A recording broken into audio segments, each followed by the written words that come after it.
एक छान वाक्य सांगितलेलं आहे. कोणतं वाक्य सांगितलेलं आहे?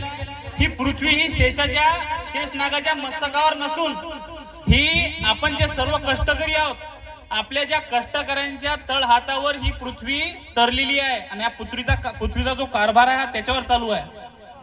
त्यांनी त्यांच्या आयुष्यात फकीरा ही कादंबरी लिहिली, म्हणजे त्यांनी त्यांच्या आयुष्यात समाजासाठी भरभरून दिलं. आपलं सुद्धा प्रत्येकाचं आयुष्य आहे, 2 दिवसाचं आयुष्य आहे. या आयुष्यात आपण सुद्धा प्रत्येक जण या समाजासाठी भरपूर काही देऊ शकतो. आपण नाही लोकांसाठी पण आपल्या स्वतःच्या परिवारासाठी जरी स्टेबल केलं आणि नंतर आपण लोकांना मदत करत राहिलो तर ही फार मोठी गोष्ट आहे. मी सर्वांचे फक्त 2 मिनिटं घेतो, महत्वाचे 2 मिनिटं घेतो. मी माझ्या आयुष्यात मागील 1-1.25 वर्षापासून अनेक लोकांच्या समस्या सॉल्व्ह करण्याचा प्रयत्न करतोय. माझा पुढच्या कालखंडामध्ये डॉक्टर बाबासाहेब आंबेडकर यांनी आताच भाषणातून कवितेतून बाबासाहेबांविषयी सांगितलेलं आहे की बाबा त्यांनी सांगितलेलं आहे हे शिक्षण घ्या, हे वाघिणीचं दूध आहे आणि ज्यानं ते घेतलं तो डरकावल्याशिवाय राहू शकत नाही. त्यामुळे सगळ्यात पहिले या गावात शिक्षणाची व्यवस्था. आम्ही भीम संवाद नावाचा कार्यक्रम, बाळाभाऊ, भीम संवाद नावाचा कार्यक्रम आम्ही 15 ऑगस्ट 2026 पासून तर 26 नोव्हेंबर 2026 पर्यंत पूर्ण पातूर तालुक्यामधील प्रत्येक गावागावात वाडी वस्त्यात जाऊन आम्ही राबवणार आहोत. मग त्या कार्यक्रमात आम्ही काय करणार आहोत? बाबासाहेब आंबेडकरांनी सांगितलेलं तत्वज्ञान आणि त्यांनी सांगितलेलं शिक्षण ते दिवसातले त्यांच्या 24 तासापैकी 18 तास ते अभ्यासिकेत बसत होते, म्हणजे एका ग्रंथालयात बसून वाचत होते. त्यांना त्यावेळेस वाचण्याची संधी नव्हती. आज आपल्या प्रत्येक गावात वाचण्याची संधी आहे. इथं एक अभ्यासिका मागच्या 1 वर्षापूर्वी सुरू झालेली होती. तसेच प्रत्येक गावात अभ्यासिका सुरू करण्यासाठी आम्ही संकल्प करणार आहे आणि लोकांकडून त्याच्यासाठी आम्हाला कोणाचकडनं आर्थिक मदत नकोय. बाळाभाऊ आहेत, त्यांनी छत्रपती शिवाजी महाराजांचं पुस्तक किंवा कुणी अजून कुठले पुस्तक, कोणी पोलीस भरतीचे पुस्तक, त्या पुस्तकावर नाव टाकून द्यायचं त्यांचं. प्लस मध्ये टेबल खुर्ची, कोणाच्या घरातलं कुटुंबातलं कोणी वारलेलं असेल त्यांच्या नावानं यांच्या स्मरणार्थ पुस्तक किंवा यांच्या स्मरणार्थ टेबल किंवा खुर्ची त्यांच्याच गावातल्या त्यांच्याच अभ्यासिकेत ते दिसणार, म्हणजे दुसऱ्या ठिकाणी ते नेण्याची आवश्यकता नाही आहे. तुम्ही मला या गोष्टी महत्व समजून घ्या, कारण की शिक्षणाला आपण म्हणतो की एवढं महत्व देऊ तेवढं महत्व देऊ, पण प्रत्येक जण आपल्या प्रत्येकाच्या आयुष्यात ते अंमलात आणत नाही.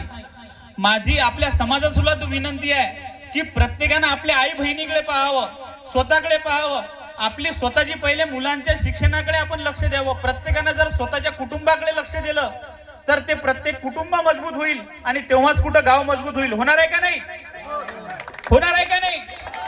त्यामुळे माझी सर्वांना तरुणांना विनंती आहे की आता ज्यांचं शिक्षणाचं वय झालंय त्यांनी ठीक आहे, ते काहीतरी आपण कामाचं रोजगाराचं बघू, परंतु जी नवीन पिढी आहे जी शिक्षणासाठी आहे, आपल्या समाजात मी एक सर्वे केला आहे.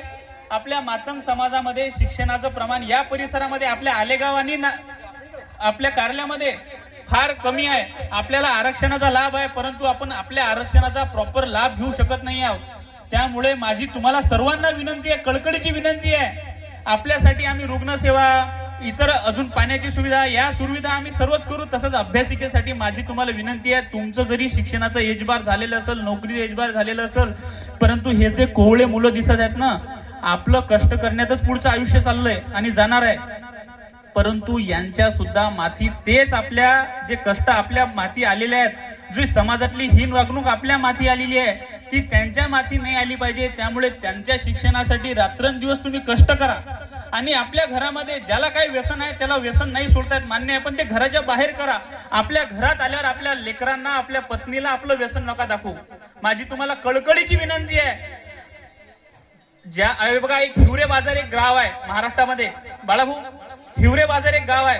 त्या गावामध्ये 99% लोक श्रीमंत आहेत, 99% लोक करोडपती आहेत. फक्त 3च घर असे आहेत ते बिलो पॉवर्टी लाईन मध्ये आहेत. कारण काय? कारण की प्रत्येकानं व्यसन सोडलेलं आहे. ते व्यसन सोडल्यानंतर एका दिवसात रिझल्ट दिसत नाही कुठल्या गोष्टीचा. तुम्ही 1-2 वर्षासाठी व्यसन सोडा आणि मला येऊन भेटा, तुमची प्रगतीने झाली. तुमची जर प्रगतीने झाली ना तर माझं घरचं वावर मी तुमच्या नावानं करून देईन, एक एक आपोआप प्रगती होते. तुम्ही व्यसन सुरुवातीला आपल्या आपलं बघा, आपल्या धर्मामध्ये सांगितलं जाते, प्रत्येक धर्मात तुमच्या घराची पहिले स्वच्छता ठेवा, तिथं लक्ष्मी निवास करेल.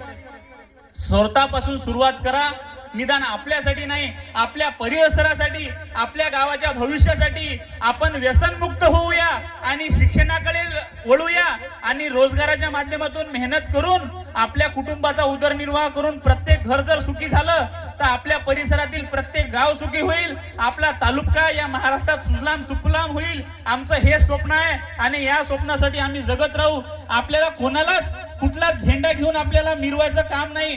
प्रत्येक झेंडा आपला आहे. निळा बी आहे, भगवा बी आहे, पिवळा बी आहे, हिरवा बी आपलाच आहे. माणसामध्ये भेद नाही पाहिजे. सगळे माणसं एक आहेत. आपल्या रक्त जसं लाल आहे, कोणाचंच रक्त वेगळ्या रंगाचं